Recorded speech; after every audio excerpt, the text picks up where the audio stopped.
Friends आपण मैंने भी निजर ग्रेजुएशन कंप्लीट कर सारा कौन बैंकिंग सेक्टर में जदि निज कैरियर बनवाई चाहूँगी ताहले आपण मानक पई बहुत बड़ भल सुजोग टी आसी जहाँकि एसबीआई क्लर्क रिक्रुटमेंट आसी सारी 2025 तो समस्ते जदि ओडिशार कैंडिडेट जो मैंने भी देखुं समस्ते अप्लाई करेंगे एपाई जो मैंने भी निजर ग्रेजुएशन कंप्लीट कर सारी जदि आपण मैंने निजर ग्रेजुएशन कंप्लीट कर वीडियोटी को शेष पर्यंत देखूँ जदि आपण मैंने ग्रेजुएशन चली ताहले भी आपण मैंने वीडियोटी को देखूँ जहाँद्वारा आपण मैंने फुल डिटेल्स टी जानीपारे एंड आमे यही वीडियो रे जानिबा कौन कौन सबू रिक्वायरमेंट रही रिक्रुटमेंट पाई एंड कौन सबू प्रोसेस रही ता विषय आमे यही वीडियो रे डिटेल्स रे जानि नेबा एंड किबळी भाबरे आपण माने अप्लाई भी करिवे ताहा भी आमे डिटेल्स रे जानि नेबा तो आपण माने आपण मानकर फ्रेंड माननकु शेयर करि नेबे जदि वीडियोटी एंड पर्यंत आपण माने देखंतु एंड जदि आपण माननकु उपयोगी लागे ताहले आपण माने वीडियोटी को निहाती भाबरे शेयर करंतु जहा द्वारा समस्त अवेयर हेई परिबे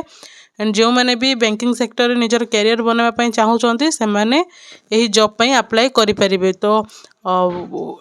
इंडिया पई टोटल 13,735 पोस्ट जेहेतु बाहरी ओडिशा पई भी बहुत सारा पोस्ट रही तो निहाती भाव में अप्लाई करवाटा ठीक रहिबो तो चलंतु आमे डिटेल्स टी जानि नेबा।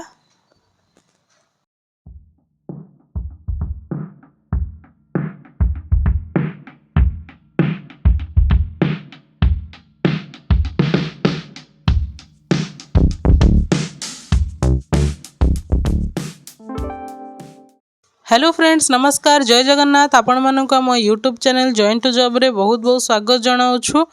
फ्रेंड्स आज ही न्यू अपडेट रही एसबीआई क्लर्क रिक्रुटमेंट 2025 जहाँकि 13,735 पोस्ट पाई आज ही वीडियोटी रहिबो full details T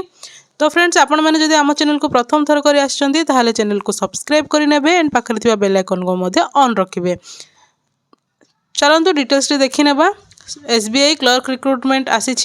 State Bank of India has advertised a notification for the recruitment of junior associate customer support and sales in clerical cadet vacancy. Those candidates who are interested of the following vacancy and completed all eligibility criteria can read the notification and apply online. तो friends जो मैंने भी junior associate SBI clerk रो यही post पे apply करने चाहूँगी से मैंने निहाती भाव में नोटिफिकेशन टी को जानतु एंड आपण मैंने ऑनलाइन ही अप्लाई करें। ऑर्गेनाइजेशन नेम रोचे State Bank of India government job ही रहिबो ओडिशार सबू इंडिया सबू कैंडिडेट माने एथिपई अप्लाई करें तो ओडिशार समस्ते सबू कैंडिडेट एथिपई अप्लाई करें। Gender both male and female उभय पुरुष और महिला एथिपई अप्लाई करें। पोस्ट नेम रोचे जूनियर एसोसिएट रोचे क्लरिकल पोस्ट रोचे जूनियर एसोसिएट रोचे job location across India India जेकोसी भी ब्रांच रे आपण मानकर पोस्टिंग हो पारे एक्रॉस इंडिया पूरा इंडिया सारा पोस्ट वैकेंसी आउट है। इम्पोर्टेंट डेट्स रही बहुत इम्पोर्टेंट रही अप्लाई स्टार्ट डेट रोची 17/12/2024 जहाँकि डिसेंबर 17 रोची एंड लास्ट डेट रोची 7/1/2025 जहाँकि जनवरी 7 रोची जनवरी 7 रे लास्ट डेट रोची ता पूर्व आपण मैंने अप्लाई करेंगे। Date of preliminary exam tentative February 2025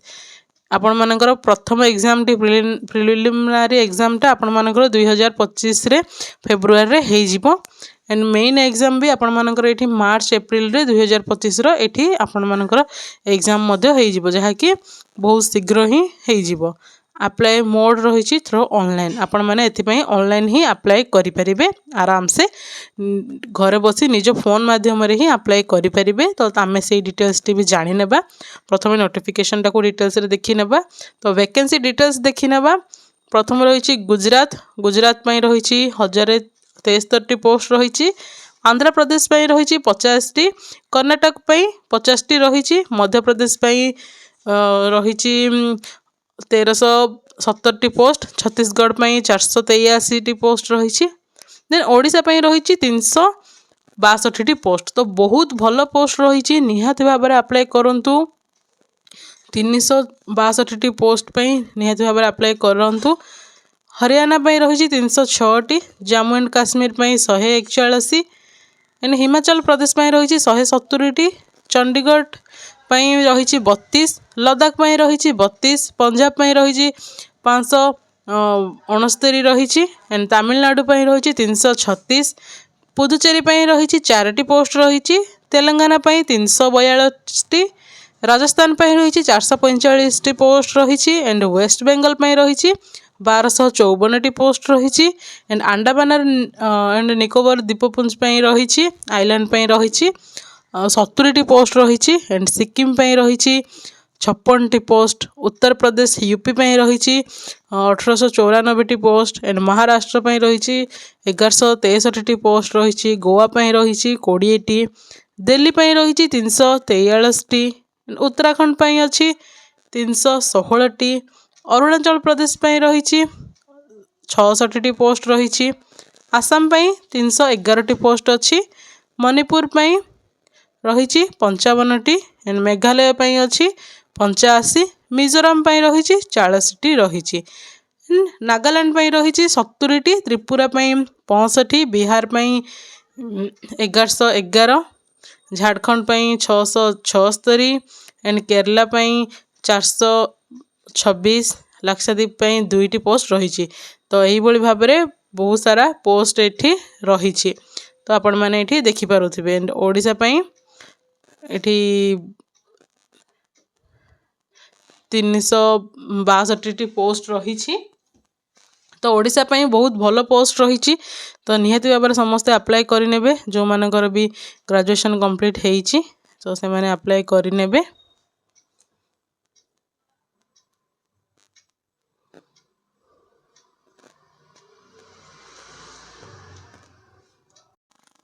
then यही भाव में बहुत सारा पोस्ट रही। देन आम देखा एप्लिकेशन फीस कौन रोचे। कैंडिडेट्स हैव टू पे application fees for SBI clerk recruitment 2025। तो ये आपण मान फीस देवाई पड़ो, जहाँकि यूआर ओबीसी ईडब्ल्यूएस कैंडिडेट मानक 750 टंका पेमेंट करने पड़ो and SC ST PWD and female candidate मानक नील रही। जेकोसी कैटेगरी भी फीमेल कैंडिडेट होता से पेमेंट देवाई पड़ोनी। थ्रू ऑनलाइन ही एथिरे आपण मानक पेमेंट देवाई पड़ो। एज लिमिट रही। मिनिमम एज आपण मानकर 20 इयर्स हाँपाई दरकार एंड मैक्सिमम रही 28 इयर्स रही एंड एज रिलैक्सेशन भी एप्लिकेबल रही। जो मानकर कैटेगरी वाइज एठी एज रिलैक्सेशन भी एप्लिकेबल हेबो।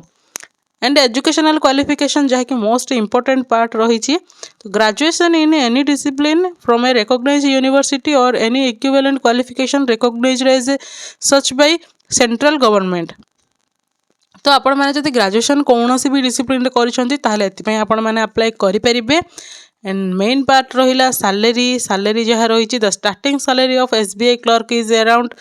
46,000 and the pay scale is 24,050 and to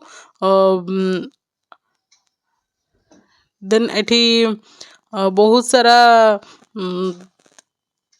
amount add ही आपण मानकर टोटल बहुत सारा अमाउंट रही। द स्टार्टिंग बेसिक पे रोचे आपण मानकर बेसिक पेमेंट रहिबो 26,000 पेमेंट रहिबो एंड आपण मानकर एठी 46,000 आपण मानकर एठी सैलरी आपण माने पाइबे। बहुत सारा जिनस एड है सारला परे देन सिलेक्शन प्रोसेस कौन रहिबो। The selection process of SBI clerk recruitment 2025 include the following stages। यही स्टेजेस रे आपण माने पाई परिबे। तो प्रथमे प्रिलिमिनारी एग्जामिनेशन देबे, देन मेन एग्जामिनेशन देबे, तापर डॉक्यूमेंट वेरिफिकेशन परे आपण माने एही जॉब टिकू पाई परिबे। देन किभଳି भाबरे आपण माने अप्लाई करिवे ना स्टेप 1 रही विजिट द ऑफिशियल वेबसाइट, जहाँ कि आपण मानकू डिस्क्रिप्शन बॉक्स रे ऑफिशियल वेबसाइट रो लिंक आपण मानकू प्रोवाइड करा दिया जिवो, सेठू आपण माने डायरेक्ट जाई परिबे। देन स्टेप 2 रही जदि आपण माने पूर्वरु कोनोसी भी जॉब अप्लाई करि नथिबे ताहाले न्यू रजिस्ट्रेशन करिवे। जदि भी आपण मानकर सही पोर्टल रे जदि आईडी थाए ताहाले आपण माने लॉगिन करि परिबे। देन स्टेप 3 देखिबा start your application process for SBI clerk by providing your providing your basic details such as name, contact number, email ID, address, etc. and click on the save and next button. तो एठी आपण माने आपण मानकर contact number, name and email ID, address को देला परे आपण माने नेक्स्ट को क्लिक करके सेव पर आपण माने नेक्स्ट बटन को जिबे देन स्टेप 4 आसीबो स्टेप 4 रे आपण माने upload your SBI clerk handwritten declaration photograph and signature in the required format as provided by the State Bank of India तो एठी आपण मानकर सिग्नेचर फोटोग्राफ सबू अपलोड करिया पई पड़िबो एंड जो फॉर्मेट रे सही वेबसाइट आपण मानकू अप्रूव करिबो सही हिसाब रे आपण मानकू एठी अपलोड करिया पई पड़िबो The permissible size of the photograph must be 4.5 centimeter to 3.5 centimeter and the photograph must be of a passport size with white background. Both the photograph and the signature must be clear and legible. The permissible size of a photograph must be a minimum of 20 kb and of a maximum of 50 kb and that of the signature must be a minimum of 10 kb and of a maximum of 20 kb तो आपण माने जेतबेले apply करिवे ताहाले सही photograph रो and signature रो size भी आपण माननको जहा रहुची केबी एंड एमबी रहुची तो आपण माने जानि परिबे निहाती भाबरे तो आपण मानको बहुत कम रो दवा पई एठी पड़िबो सेही साइज भी एठी मेंशन करा हेछि देन स्टेप 5 रे होछि fill in your academic details and professional qualification in this step of your online application process. You click on the save and next button after filling in the details then आपण माने एठी आपण मानकर qualification details देबे then online जो जो step एठी आपण मानको रिक्वायरमेंट रहिबो जहाँ भी मागिबो आपण मानको फिल अप करी करी चलबा पई पड़िबो देन स्टेप 6 रहिबो preview your application from one last time you won't be allowed to make any changes further in the application form click on the save and the next button after previewing your application form आपण माने form T को भरी सारला परे आपण मानको एठी preview मिलिबो आपण माने सेही प्रीव्यू देखि सारला परे आपण माने अप्लाई करि नेबे एंड आपण माने प्रीव्यू रे ही एडिट करि परिबे जदी कोनोसी एडिट करिया पई चाहुचंती नहले आपण मानको नेक्स्ट ऑप्शन मिलिबोने चेंजेस पई देन स्टेप 7 रहउची पे your application fee through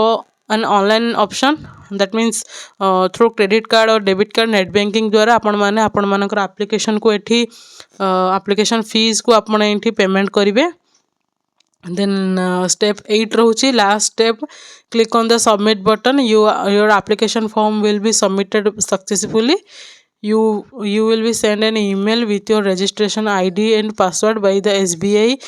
for further login into the official website तो एठी आपण मानकर आईडी क्रिएट हे सारिला पोस्ट पे अप्लाई भी हे सारिला देन आपण मानकर आईडी एंड पासवर्ड आपण मानकर मेल आईडी रे आपण मानकु मिली जिवो तो एही भली भाबरे आराम से आपण माने